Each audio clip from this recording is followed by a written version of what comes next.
때문이라며. 저 여자 때문이라며.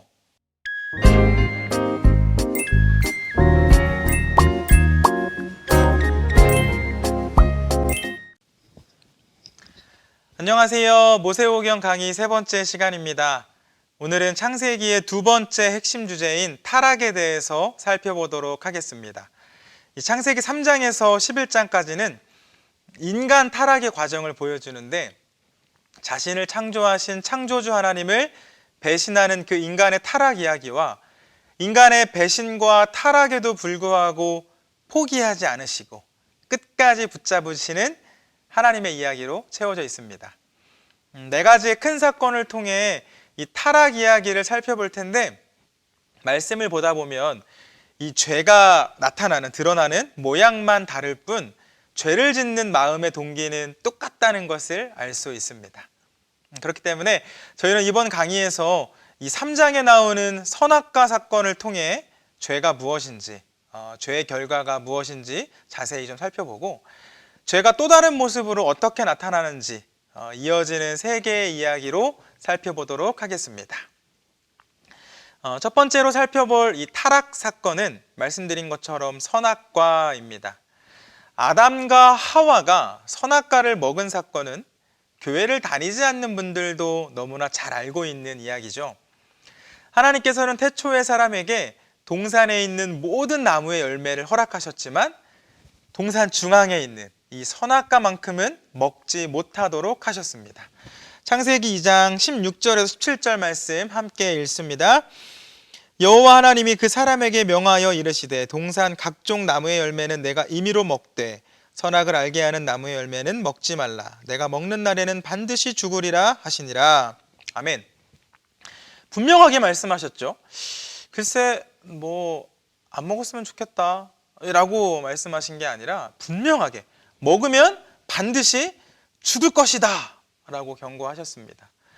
말씀을 보면 이런 생각하실 수 있습니다. 아니, 선악과를 안 만들었으면 되는 거 아니야? 왜 만들어 놓고 먹지 말라고 하시는 거야? 여러분들도 이런 생각 해보셨나요? 하나님께서 이 선악과를 아무 의미 없이, 아무 생각 없이 만드시진 않으셨겠죠. 분명한 뜻과 계획을 갖고 이 동산 중앙에 선악과를 심어 놓으셨습니다. 하나님께서 이 선악과를 만들어 놓은 이유에 대해서 학자들의 주장을 세 가지로 정리해 보았습니다. 첫 번째로, 사람은 이 선악과를 볼 때 창조주 하나님을 기억할 수 있습니다. 하나님께서는 우리 눈에 보이시는 분이 아니시기 때문에 잘못하면 창조주 하나님을 망각하고 살아갈 수 있습니다. 하지만 하나님께서는 그러한 일을 방지하시기 위해 이 선악과를 잘 보이는 곳에 두셨고, 선악과를 볼 때마다 하나님을 기억할 수 있도록 하셨습니다. 두 번째로, 이 선악과를 하나님과 사람과의 이 언약의 증거로 사용하셨습니다. 곧 하나님께서 금지하신 선악과를 먹지 않는 것은 하나님을 창조주로 인정하는 행위가 됩니다. 반대로 이 금지하신 선악과에 손을 댄다는 것은 하나님을 더 이상 창조주로, 내 삶의 주인으로 인정하지 않는다는 뜻이 되죠. 하나님께서는 창조주와 창조물의 관계를 분명하게 하시기 위해서 선악과를 사용하셨습니다. 세 번째로, 하나님께서는 우리 인간들에게 자유의지를 부여하셨습니다. 인간은 하나님의 형상으로 창조되었고 하나님의 영으로 완성되었죠. 하나님께서는 마치 이 로봇처럼 만드셔서 무조건적인 복종을 하도록 하신 것이 아니라 자유의지를 통해 생각을 하게 하셨고 선택과 결정을 할 수 있도록 하셨습니다.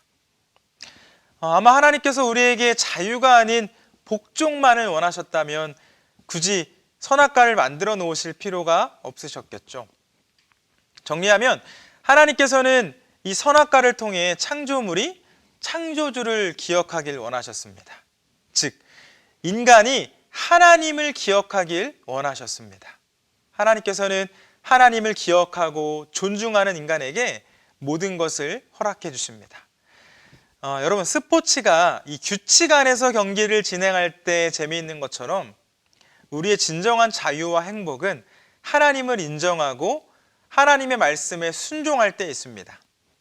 지난 강의에서 하나님께서는 우리 인간을 하나님의 형상으로 또 왕과 같은 존재로 세워주셨다고 말씀드렸습니다. 하나님의 통치를 대신하는 대리자로 저희들을 세워주셨다는 것이죠. 그런데 여러분, 이 대리자라는 사실을 잊으면 안 됩니다. 하나님께서 인간을 왕과 같은 존재로 세워주셨지만 진짜 왕은 아닙니다. 진짜 왕은 하나님 한 분뿐이죠. 우리 모두는 이 사실을 기억하며 하나님께서 허락해 주신 그 틀 안에서 자유를 누리며 살아갈 때 행복을 느낄 수 있습니다. 하지만 사탄은 저희의 행복을 원하지 않는 것 같습니다. 그래서 유혹합니다. 먹어도 괜찮아. 먹으면 너희들 하나님이랑 같아질 거야. 하나님께서 너희들이 이 하나님처럼 될까 봐 먹지 못하게 하는 거야. 여러분, 하나님께서는 하나님을 기억하라고 선악과를 주셨는데 사탄은 그 선악과를 통해 하나님처럼 되라고 유혹합니다. 그리고 어리석은 인간은 하나님을 기억하지 못하고 이 하나님처럼 되고 싶은 욕심에 선악과를 먹습니다. 여러분, 이 이야기는 역사 속에서 많은 여성들을 힘들게 했습니다. 뱀의 유혹에 넘어가서 남편까지 유혹했다는 소리를 들어야 했죠. 여성에게만 책임이 있는 것처럼 말해왔습니다. 그렇기에 이 선악과 이야기는 여성들이 가장 싫어하는 성경 말씀이다라는 이야기도 있습니다. 그런데 성경을 잘 보셔야 됩니다. 정말 여성에게만 책임이 있을까요? 뱀이 하와에게 먼저 질문한 것은 맞습니다. 하지만 아담도 그 자리에 함께 있었던 것으로 보입니다. 뱀이 다가와서 처음 유혹하는 장면인 3장 1절 말씀을 보면 그런데 뱀은 여호와 하나님이 지으신 들짐승 중에 가장 간교하니라. 뱀이 여자에게 물어 이르되 하나님이 참으로 너희에게 동산 모든 나무의 열매를 먹지 말라 하시더냐. 뱀은 이 말씀을 시작으로 계속해서 너희라는 단어를 사용합니다. 성경의 언어인 히브리어는 2인칭 대명사에서 남성의 너와 여성의 너, 그리고 복수로 사용되는 너희를 각각 구분하고 있는데 이 타락 이야기에서 뱀은 일관되게 복수형으로 너희라는 단어를 사용합니다. 또 6절 말씀 보겠습니다. 여자가 그 나무를 본즉 먹음직도 하고 보암직도 하고 지혜롭게 할 만큼 탐스럽기도 한 나무인지라. 여자가 그 열매를 따먹고 자기와 함께 있는 남편에게도 주매 그도 먹은지라. 하와는 함께 있던 아담에게 주었고 아담은 함께 먹었죠. 여기서 이 함께라는 단어를 원어로 보면 임이라는 전치사가 사용되었는데 이 단어는 이 관계를 의미하기도 하지만 공간을 의미하기도 합니다. 곧 이 범죄 현장에 아담과 하와가 함께한 것으로 볼 수 있다는 것이죠. 이렇게 말씀드리면 어쨌든 유혹에 더 빨리 넘어간 것은 여자 아니냐라고 말씀하실 수 있지만 사실 선악과에 손대지 마라 라는 이 금지 명령은 아담 혼자 받은 명령이었습니다.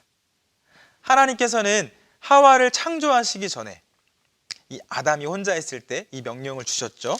2장 17절입니다. 선악을 알게 하는 나무의 열매는 먹지 말라. 내가 먹는 날에는 반드시 죽으리라 하시니라. 이렇게 말씀하셨고 그 다음 18절입니다. 여호와 하나님이 이르시되 사람이 혼자 사는 것이 좋지 아니하니 내가 그를 위하여 돕는 배필을 지으리라 하시니라. 만약 책임을 묻는다면 오히려 금지 명령을 듣고도 말리지 않았던 아담에게 물어야 하는 것 아닙니까? 그런데 저는 이 누구에게 더 책임이 크다 이런 것을 따지기 위해서 이 말씀을 드리는 것이 아닙니다. 굳이 책임을 따지자면 공동 책임이라는 말씀이죠. 이 사건은 이 책임을 누구에게 둘 것이냐 이게 중요한 것이 아니라 왜 이러한 죄를 지었는지, 그래서 이 죄의 결과로 어떻게 되었는지 이것을 살펴보는 것이 중요합니다. 인간은 하나님이 되고 싶은 마음에 죄를 지었고 이 죄로 인해 낙원에서 추방을 당하게 됩니다. 그리고 이 과정에서 사중관계가 파괴되고 말았습니다. 먼저 인간의 불순종으로 인해 하나님과의 관계가 깨어졌습니다. 3장 8절 말씀 읽습니다. 그들이 그날 바람이 불 때 동산에 거니시는 여호와 하나님이 소리를 듣고 아담과 그의 아내가 여호와 하나님의 낯을 피하여 동산 나무 사이에 숨은지라. 하나님과 사랑하는 사이였는데 이제는 하나님을 피하여 숨습니다. 하나님 앞에 서는 것이 두려워진 것이죠. 더 이상 하나님과의 관계가 예전과 같지 않음을 볼 수 있습니다. 이어서 인간은 자기 자신을 부끄러워하는 모습도 보여줍니다. 3장 7절 말씀도 읽겠습니다. 이에 그들이 눈이 밝아져 자기들이 벗은 줄 알고 무화과 나무 잎을 엮어 치마로 삼았더라. 하나님으로부터 멀어진 이 인간은 자기 자신을 부끄러워하게 되었고 자신과 거리감이 생기게 되었음을 보여줍니다. 지금도 저희 주변에 보이고 있는 이 문제들, 자아 분열, 자기 만족의 상실, 노이로제, 열등감, 불안감, 절망감, 자살 충동과 같은 것들은 이 자신과 분리될 때 나오는 증상들이죠. 성경은 이러한 문제의 이유를 인간의 타락으로 보고 있습니다. 다음으로 타인과의 관계도 깨어졌음을 알 수 있는데요. 내가 내게 먹지 말라 명한 그 나무의 열매를 네가 먹었느냐? 라는 이 하나님의 물음에 어떻게 대답합니까? 3장 12절입니다. 아담이 이르되 하나님이 주셔서 나와 함께 있게 하신 여자 그가 그 나무의 열매를 내게 주므로 내가 먹었나이다. 앞에서 이는 내 뼈 중에 뼈요 살 중에 살이라고 이렇게 닭살 돋는 말을 떠들어대던 아담의 말이 어느새 바뀌었습니다. 하나님이 주신 저 여자 때문에 이렇게 되었습니다. 여러분, 이 말을 들은 하와의 마음은 어땠을까요? 마음속 남편을 향한 사랑과 이 존경심이 모두 없어지지 않았을까요? 남편과 대화할 때 그전처럼 할 수 있겠습니까? 부부싸움 할 때마다 나 때문이라며, 저 여자 때문이라며 라고 말하지 않았겠습니까? 한 몸이었던 이 부부 사이가 갈라졌습니다. 곧 인간은 이 문제로 인해 타인과의 관계가 깨어지고 말았습니다. 마지막으로 인간의 타락은 자연과의 관계도 깨어지는 결과를 낳았습니다. 창세기 3장 17절입니다. 아담에게 이르시되 내가 내 아내의 말을 듣고 내가 내게 먹지 말라 한 나무의 열매를 먹었은즉 땅은 너로 말미암아 저주를 받고 너는 내 평생에 수고하여야 그 소단을 먹으리라. 여기서 땅은 원어로 아다마입니다. 아다마. 그리고 최초의 사람의 이름은 아담이었죠. 아다마, 즉 이 땅의 흙에서 기원했기 때문에 최초의 사람의 이름은 아담이었습니다. 하지만 이 아담의 죄로 인해 아다마가 저주를 받았습니다. 18절입니다. 땅이 내게 가시덤불과 엉겅퀴를 낼 것이라 내가 먹을 것은 밭의 채소인즉. 그러자 인간에게 필요하지 않은 것들, 불편함을 주는 것들이 땅에서 나오기 시작했고 인간은 이후로도 자연을 계속해서 파괴하여 이 오늘날의 지구온난화와 같은 수많은 자연 생태계 문제들을 겪고 있습니다. 그런데 여러분, 인간이 타락해서 하나님과 그리고 자기 자신, 또 이웃, 그리고 이 자연과의 관계가 파괴되는 그 순간에 하나님께서는 타락한 인간을 구원하시기 위해 큰 그림을 그리셨습니다. 하나님께서 계획하신 구원은 타락 때 깨어진 이 사중관계를 다시 회복시키시는 것이었습니다. 먼저 하나님께서는 하나님과 깨어진 관계를 회복시켜 주십니다. 이를 위해 이 땅에 예수님을 보내주셨는데요. 예수님이 누구십니까? 참 하나님이신 동시에 참 인간인 분이시죠. 하나님께서는 참 하나님인 동시에 참 사람인 이 예수님을 통하여 깨어진 하나님과 그리고 인간과의 관계를 회복시켜 주셨습니다. 말씀드린 것처럼 이 놀라운 구원 사건은 하나님께서 인간이 타락했을 때부터 그리신 큰 그림이었는데요. 창세기 3장 15절 말씀입니다. 내가 너로 여자와 원수가 되게 하고 내 후손도 여자의 후손과 원수가 되게 하리니 여자의 후손은 내 머리를 상하게 할 것이요 너는 그의 발꿈치를 상하게 할 것이니라 하시고. 여기서 이 여자의 후손은 누구를 뜻합니까? 예수님을 뜻합니다. 사탄은 이 여자의 후손의 경미한 부분인 발꿈치를 상하게 하지만 여자의 후손은 곧 예수님은 사탄의 머리를 상하게 하시며 최후의 승리를 하십니다. 예수님께서 십자가를 지셔서 돌아가셨다가 다시 살아나심으로 사탄과의 싸움에서 영원한 승리를 이루신 것입니다. 여러분, 이처럼 하나님과 인간의 관계가 회복되니 나머지 관계들도 자연스럽게 회복되었습니다. 먼저는 이 자기 자신과의 관계가 회복됩니다. 예수님의 이 대속의 은혜로 죄사함을 받은 인간은 이 자신을 스스로를 하나님께서 당신의 아들 예수 그리스도까지 포기하면서 살려둘 만한 가치 있는 사람으로 자각합니다. 더 이상 나라는 이 존재는 쓸모없는 혹은 타락한 존재가 아니라 70억 인구 중에 하나밖에 없는 독립된 존재이며 예수님의 목숨값으로 새 생명을 얻은 존귀한 존재라는 것을 인식한다라는 것이죠. 열등감, 불안감, 절망감, 자살 충동과 같은 그런 감정들 자연스럽게 사라지게 됩니다. 끝이 아닙니다. 자신이 소중한 존재라는 것을 깨달은 사람은 이제 다른 사람을 볼 여유가 생깁니다. 여유만 생기는 것이 아니죠. 나를 소중하게 생각하는 사람은 하나님께서 소중하게 생각하는 이웃도 사랑할 수 있게 되고 그들에게 인색하거나 부정적이지 않고 긍정적으로 대할 수 있는 사람이 됩니다. 이 타인과의 관계 회복을 의미합니다. 뿐만 아니라 이처럼 하나님을 사랑하고 나를 사랑하고 이웃을 사랑하게 된 인간은 이제 하나님의 창조를 바라보게 되고 더 이상 자연을 파괴하는 것이 아닌 하나님을 위해 그리고 나를 위해 타인과 후손을 위해 자연을 아끼는 노력을 하게 됩니다. 여러분, 구원받은 백성은 자연과의 관계 회복을 위해 힘쓴다는 것 기억하셨으면 좋겠습니다. 인간은 죄를 짓고 타락해서 이 하나님께서 허락해 주신 소중한 관계를 모두 깨뜨렸지만 하나님께서는 그 순간부터 깨어진 관계의 회복을 위해 일하셨고 결국 모든 관계를 회복시키셔서 타락한 인류를 구원받은 백성으로 삼아주십니다. 말씀드린 것처럼 이 창세기 3장의 선악과 사건을 통해 죄가 무엇인지 또 죄의 결과는 어떤지에 대해서 살펴보았습니다. 이 남은 시간 동안은 다른 모습으로 죄가 드러난 이야기들 조금 더 살펴보도록 하겠습니다. 창세기 4장은 최초의 살인사건, 곧 가인이 동생 아벨을 죽인 사건을 이야기하고 있습니다. 가인은 농사를 짓는 사람이었고 아벨은 양을 치는 사람이었는데 이 두 형제는 자신이 수고로 얻은 결과로 하나님께 제사를 드렸지만 하나님께서는 양을 제물로 드린 아벨의 제사만 받으시고 땅의 소산을 드린 가인의 제사는 받지 않으셨습니다. 하나님께서 고기를 좋아하셨기 때문일까요? 그렇지 않습니다. 하나님께서 왜 제사를 받지 않으셨는지에 대해서 저희들 정확하게 알 수는 없습니다.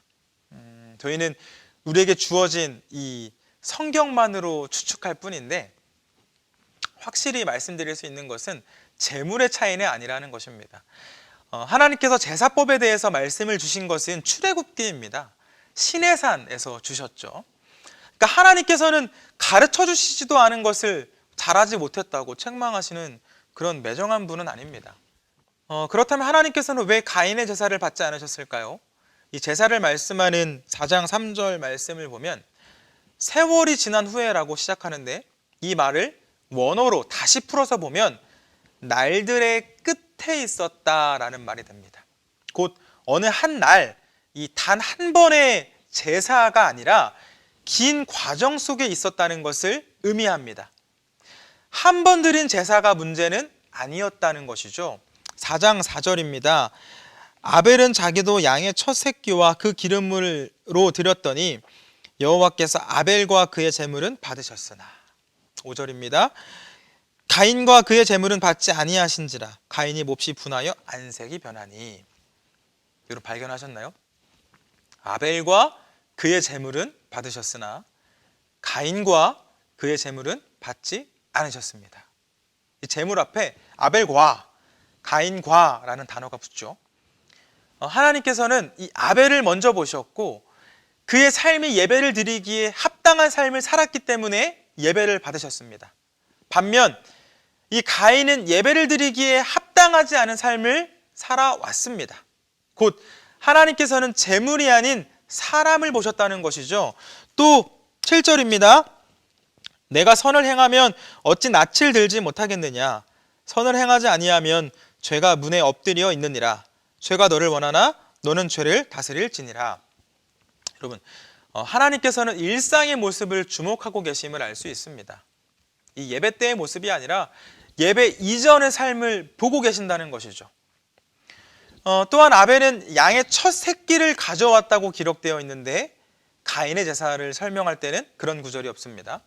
또 아벨은 기름을 드렸는데 구약 성경에서 이 기름은 가장 좋은 것을 의미합니다. 그러니까 이 아벨이 첫 새끼를 드렸다면 가인도 첫 열매를 드렸어야 했습니다. 성경에서 첫 열매는 대표성을 의미하기 때문입니다. 즉 아벨의 제사는 정성을 다했고 가인의 제사는 명목상의 제사였다는 것을 알 수 있습니다. 이를 보면서 히브리서 기자는 이렇게 말씀합니다. 히브리서 11장 4절인데 믿음으로 아벨은 가인보다 더 나은 제사를 하나님께 드림으로 의로운 자라 하시는 증거를 얻었으니 하나님이 그 예물에 대하여 증언하심이라. 그가 죽었으나 그 믿음으로써 지금도 말하느니라. 여러분, 그러자 이 가인이 어떻게 합니까? 동생을 죽입니다. 그럼 왜 죽였습니까? 하나님께서 예배를 받지 않으신 것을 분노해서 죽였습니다. 여러분, 예배는 하나님께서 받으시는 저희의 행위이죠. 저희는 예배를 드리고 하나님께서는 예배를 받으십니다. 예배를 받으실지 말지에 대해 결정하는 것은 하나님의 뜻입니다. 그런데 가인은 이것을 못마땅해 합니다. 못 견뎌 합니다. 왜 그렇습니까? 자신이 이 하나님의 피조물이라는 사실을 인정하지 않기 때문입니다. 하나님의 자리에 올라가고 싶어서 선악과를 먹은 그의 부모들처럼 하나님의 자리에 올라가고 싶은 욕심, 아니 이미 하나님의 자리에 올라와 있다고 착각한 그의 교만은 결국 동생을 죽이는 죄의 결과를 낳았습니다. 이처럼 가인과 아벨 이야기는 타락한 인간의 모습을 너무나 선명하게 보여주는데 문제는 이 사람의 교만으로 인한 죄가 가인의 때로 끝나지 않는다는 것입니다. 타락한 죄인들의 죄악은 끝이 없었고 끝없이 하나님의 속을 상하게 했습니다. 결국 하나님께서는 사람의 죄악이 이 세상의 가득함과 그의 이 마음으로 생각하는 모든 계획이 항상 악할 뿐임을 보시고 세상을 심판하시기로 결단하셨고 온 세상이 잠길 정도의 홍수를 이 땅에 보내셨습니다. 성경은 이 결정이 쉬운 결정이 아니었음을 말씀합니다. 창세기 6장 6절입니다. 땅 위에 사람 지으셨음을 한탄하사 마음에 근심하시고. 하나님의 한탄과 이 근심이라는 말 속에서 우리는 하나님의 내적 갈등과 또 속상함을 느낄 수가 있습니다. 하늘에서 내린 홍수는 마치 하나님의 눈물처럼 느껴지기도 합니다. 당시에 구원을 받은 사람은 오직 노아의 가족뿐이었는데 얼마나 많은 사람들이 죄로 물들어 있었는지 알 수 있습니다. 그런데 여러분, 이 대홍수 사건에서 주의 깊게 봐야 할 것이 있습니다. 그것은 이 홍수 사건 이후로, 이전과 이후로 하나님의 기준이 바뀌었다는 것인데요. 홍수 심판 후에 이 구원받은 노아의 예배를 받으신 하나님께서는 이제 다시는 물로 심판하지 않는다라고 말씀하십니다. 8장 20절에서 21절 말씀 함께 읽습니다. 노아가 여호와께 제단을 쌓고 모든 정결한 짐승과 모든 정결한 새 중에서 제물을 취하여 번제로 제단에 드렸더니 여호와께서 그 향기를 받으시고 그 중심에 이르시되 내가 다시는 사람으로 말미암아 땅을 저주하지 아니하리니 이는 사람의 마음이 계획하는 바가 어려서부터 악함이라. 내가 전에 행한 것 같이 모든 생물을 다시 면하지 아니하리니. 아멘. 홍수 이전에 이 죄로 물든 사람이 악하기 때문에 심판하신다고 하셨는데 홍수 이후에는 죄로 물든 사람이 악하기 때문에 심판하지 않으시겠다고 말씀하십니다. 무엇을 의미할까요? 하나님께서는 인간의 대한, 이 인간의 특별히 죄에 대한 기준을 낮추셨고 심판을 마지막 때로 미루셨음을 뜻합니다. 아버지 되신 하나님께서는 자녀된 인간을 따끔하게 혼내실 때 하나님의 마음도 많이 아프셨고 결국에는 이 기준을 낮추시고 심판을 미루십니다. 베드로후서 3장 9절에 이렇게 말씀합니다. 주의 약속은 어떤 이들이 더디다고 생각하는 것 같이 더딘 것이 아니라 오직 주께서는 너희를 대하여 오래 참으사 아무도 멸망하지 아니하고 다 회개하게 이르기를 원하시느니라. 아마 하나님께서 기준을 낮추지 않으셨다면 지금 살아있는 사람은 아무도 없겠죠. 그런데 여러분 착각하시면 안 됩니다. 심판하지 않으시겠다는 게 아닙니다. 베드로는 지금 하나님께서 참고 계시다고 말하지만 마지막 때에는 분명하게 불심판이 임하게 될 것을 말씀합니다. 곧 심판이 사라진 것이 아니라 하나님께서는 당신의 백성들이 살 수 있는 기회를 더 많이, 더 오래 주신 것으로 볼 수 있다는 것이죠. 여러분, 노아는 보이지 아니한 일을 경고로 받고 하나님을 경외함으로 120년 동안 방주를 짓습니다. 주변 사람들이 보기에는 얼마나 우스꽝스러웠겠습니까? 하지만 하나님의 심판은 진짜로 임했고 말씀에 순종했던 노아와 그의 가족은 구원을 받았습니다. 마찬가지입니다. 하나님께서는 최후의 심판이 있을 것을 말씀하십니다. 그리고 그 심판에서 구원을 받기 위해서는 예수님을 믿으라고 말씀하십니다. 믿지 않는 사람들의 눈에는 터무니없고 또 어리석어 보일 수 있지만 노아가 지은 방주가 유일하게 살 길이었던 것처럼 오직 예수님만 저희의 유일한 살 길입니다.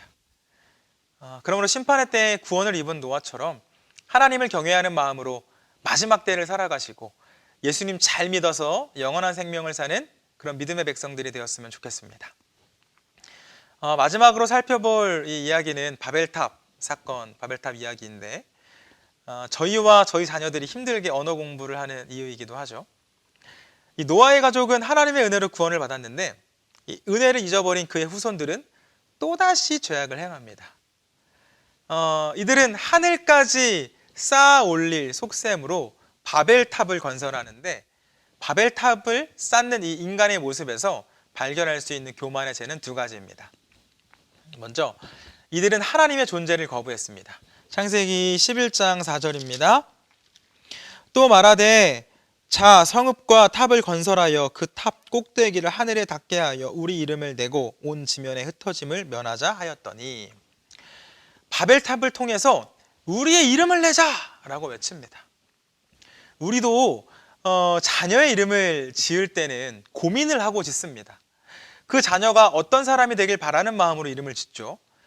당시에는 이 이름에 운명이 담겨 있다고 믿었는데 한 인간의 운명은 하나님께서 좌우하신다고 믿었고 그래서 이름을 지을 때는 하나님께 묻고 지었습니다. 그런데 뭐라고 합니까? 이제 우리가 이름을 내자. 이름을 우리가 짓겠다라고 말합니다. 자신들의 운명은 이제 하나님 없이 알아서 스스로 개척하겠다는 것을 의미합니다. 탑을 높이 쌓을 만큼 문명이 발달한 국가를 이루었으니 더 이상 하나님은 필요 없다고 선언한 것과 같습니다. 또 이들은 하나님의 명령을 거부했는데요. 11장 4절 후반부에 이 흩어짐을 면하자라고 외치고 있는데 하나님께서는 사람을 창조하신 후에 땅에 흩어져서 생육하고 번성하라고 말씀하셨습니다. 또 이 대홍수에서 살아남은 노아의 가족에게도 같은 말씀을 한 번 더 주셨죠. 땅에 생육하라, 생육하고 번성하라, 땅에 충만하라 이런 말씀 한 번 더 주셨습니다. 그런데 이들은 흩어지는 것이 아니라 모여 살자고 외치고 있습니다. 이는 하나님의 명령에 대한 의도적인 거부입니다. 이들의 외침 속에는 이러한 말이 숨어 있습니다. 하나님 없이도 얼마든지 행복한 세상 만들자.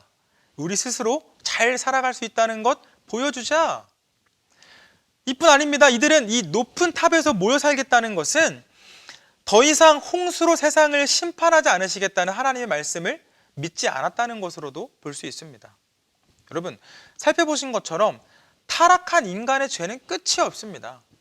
하나님의 자리에 올라가고 싶은 욕심이 아니라 스스로 하나님의 자리에 올라와 있다고 생각하고는 하나님의 명령을 대놓고 거부합니다. 그렇게 하나님 없이도 잘 살아갈 수 있다고 서로를 격려하죠. 아마 하나님께서 대홍수 때 이 죄에 대한 기준을 낮추지 않으셨다면 이들은 그 자리에서 죽었을 텐데, 하나님께서는 노아하신 약속을 기억하시고 이들을 심판하지 않으시고 참아 주셨습니다. 대신 언어를 흩으셔서 바벨탑의 건설이 중단되게 하셨죠. 벽돌 좀 가져다 줄래? 라고 이렇게 막 위에서 말하고 있는데 아래에서 thank you! 라고 대답하고 있으니 뭐 탑을 쌓을 수 있었겠습니까?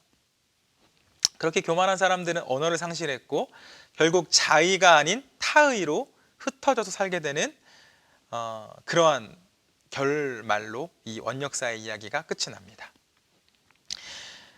창세기 3장부터 11장까지 또 아담과 하와부터 바벨탑까지 하나님을 무시하고 하나님의 자리까지 올라가려는 이 하나님의 말씀에 순종하기보다는 자기 뜻대로 살려는 사람들의 죄악된 모습을 살펴보았습니다.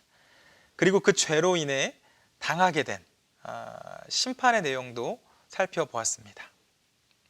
그런데 여러분, 이 이야기들을 살펴볼 때 감사한 것은 사람들은 끊임없이 같은 뜻과 같은 마음으로 죄를 짓지만 마찬가지로 하나님께서도 끊임없이 사람들의 죄를 용서해 주신다는 것입니다. 아담과 하와는 낙원에서 추방을 당하는 벌을 받았지만 그들의 허물을 가릴 수 있는 가죽옷을 받았습니다. 동생을 죽인 살인자 가인도 쫓겨나게 되었지만 하나님께서는 가인에게 살 수 있는 표를 주셨고, 노아의 때의 사람들은 이 물로 심판을 받았지만 노아와 그의 가족은 살려주셨고, 또 바벨탑 사건에서 이 사람들의 언어를 흩으셨지만 하나님의 구원의 역사를 이루어 가시기 위해 아브라함을 부르셨습니다. 강의 중반부에서 하나님의 구원은 예수님을 통한 깨어진 관계의 회복이라고 말씀을 드렸는데 바로 아브라함의 후손으로 예수님이 이 땅에 오시게 됩니다. 여러분, 오늘 살펴본 타락의 역사는 반대로 말하면 구원의 역사입니다.